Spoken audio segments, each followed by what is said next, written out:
Hello everyone, welcome to Smoking Jacket Hour with your host, Ken-Ohki. Today I'm going to actually try out a game that I've seen a few plays-throughs of it so far.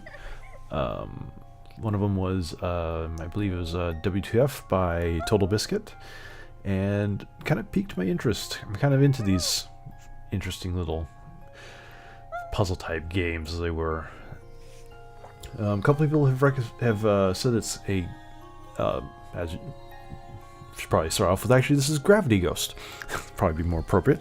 A couple of people have actually said this game is similar to Mario Galaxy, which I never actually tried to play, partially because the height aspect of the game, where you're actually kind of floating over nothing, can fall into endless abyss, seems to trigger something in me, and I can't play those types of games. But this has actually been so far been pretty good. The fact that it's kind of a side-scrolling platformer, as it were, but instead of having platforms, you're floating around, but you're never going to actually be disconnected at any point in time, so it kind of helps a little bit. So I have played a little bit of the game here, so I'm just going to continue from where I left off here. And pretty much what each one of these are is obviously this is all puzzle based, so each one of these is a different puzzle you complete. The objective is to collect stars from each one of them to unlock into the further elements of the map. So as you see there, I just unlocked that one. But let's go back up here where I was working before. You can also see I'm using a Xbox 360 controller right now, actually. This is mouse and keyboard capable, but I figured I might as well go ahead and bust this out and see what I can do with it. And let's go ahead and try one of these out here for you guys, so you can kind of see what it looks like. So, the movement is very smooth, actually, and there's really not much jerkiness to it. Rather, actually enjoy it. The whole principle so far that I've been able to gather from this is apparently you're a ghost. That's about as far as I've gotten into the story. The voice acting is actually rather well done. I like it a lot. And this is kind of one of the aspects of the game, is basically you are always being pulled by some force of gravity. It's not always one building, occasionally, or one planet. There's actually more than one planet once in a while, so you'll actually change your position that you're at. So what else do we have here? Oh yes, the strange-looking bird that's following me is a animal familiar I found on one of the planets. Some of the tasks that you have is actually find the spirits of the animals and the bones of the animals and reunite them. The end result, at this point, I don't know what it is. I've done it twice so far. Once with what looked like a weasel, and the other one I just can't remember right offhand right now. But I'm looking for the bones of a bird so I can get rid of this guy. And the floating tree was given to me by some giant snoring lizard on some planet. Yeah. Pretty interesting so far, concept-wise. Now, let's see if I can get up here to this item. Oh, cool. So now I have the ability to change things into water. Oh. Sweet. And I'll get up here, we'll hit that, and go back out. So you basically pick up a few extra abilities along the way. Oh, it looks like that's the bird skeleton sitting right over there. Yeah, that's nice. So one of the skills I just used there was actually turn myself heavy, so I dropped straight down. There's another one that allows you to glide. Just pick up this water ability, so I'm guessing I can change elements here. Oh. Very cool. So I guess if I go like this, does that do anything? No, it doesn't look like it. So we'll just jump out here. A little pinball action here. These are kind of fun. If you ever played pinball, it's actually a very interesting game of strategy.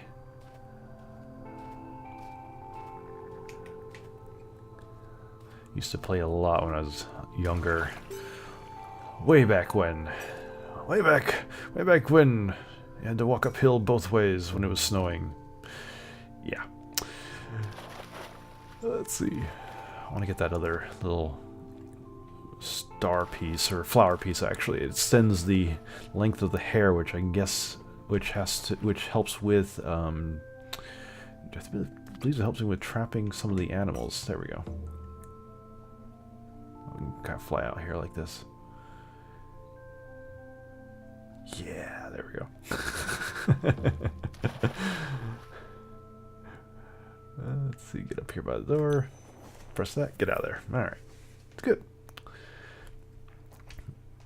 So far, my impression with it, I've actually liked this game. This has actually been quite a bit of fun.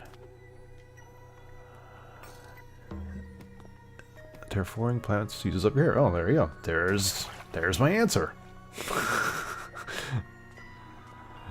I wanted to know what it was doing. Well, there you go. Just gotta get further into the game to find out, obviously.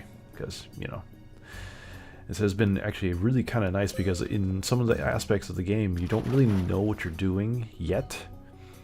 But it does give you these really cool little, as you can see, subtle text messages that say, hey, do this. You're going to complete this task. And now I got another animal. Sweet. I'll go ahead and grab these flowers so I can get my hair back up to here. Oops. Let's see.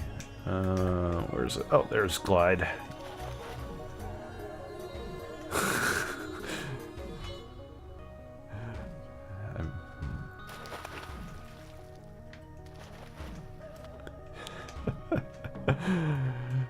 It is a little flighty. There is a little bit of getting used to the control schema.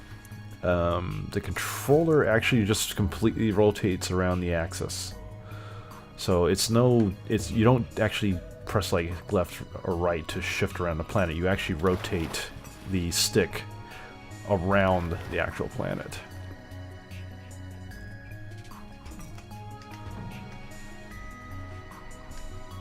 There we go. That's what I wanted. Now I can get out of there. And we'll go get this bird skeleton here.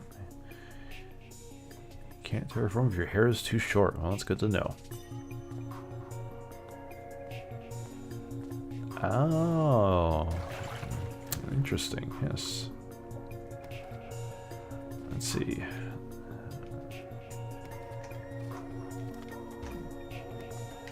There we go.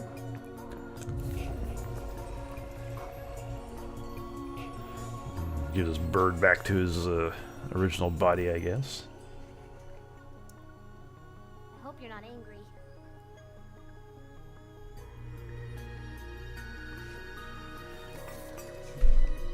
Yeah, bye-bye, bird.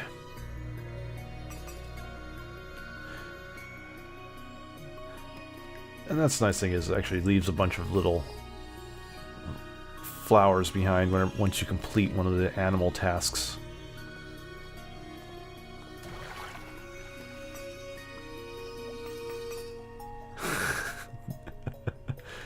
I just thought about that. I could just stick my head out and pick up the flowers. A lot easier than trying to jump around and catch them. But you can kind of see there how I had to rotate along the controller to get her to move around like that. There we go.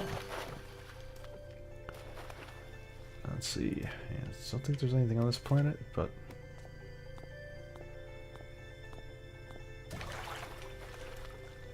ooh, achievements. Yes.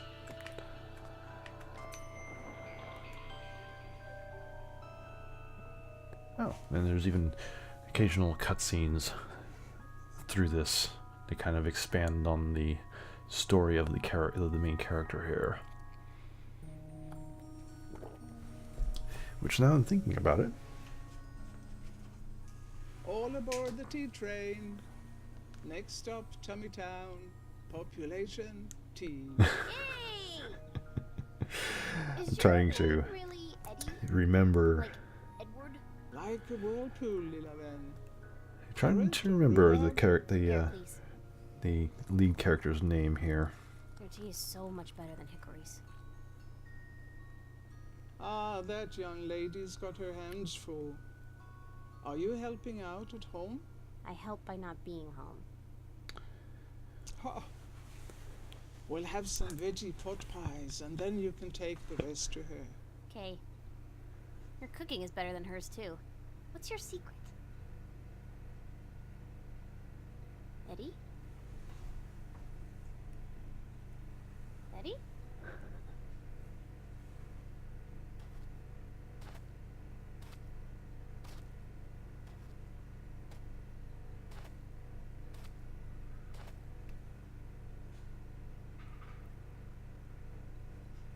So yes, now I'm getting back to that. The ghost character and the girl there, voiced by Ashley Burke, who does oh boy, why has her name just escaped me? From Borderlands 2, Tiny Tina. Quite possibly one of my favorite characters, just because of the dialogue exchange between her and the characters. So, quite pleasant, actually. And I think with that, I'll probably actually stop here and put this on up and let you guys have a gander at it. And let me know what you think of it. If you like it, let me know. I might do a few more. Otherwise, I do have some more Star Citizen in the queue. And, oh yeah, I did promise some Elite Dangerous that I need to actually get up as well. Boy, stuff to do. So much time, so little time, so much to do. That was what I was trying to think of. So, this has been Ken-Ohki. Hope you guys enjoyed it. This is Gravity Ghost. Pick it up on Steam right now. And I'd say if you're into this kind of art style or even puzzles, definitely take a gander at it. It's not that bad. So, see you all later.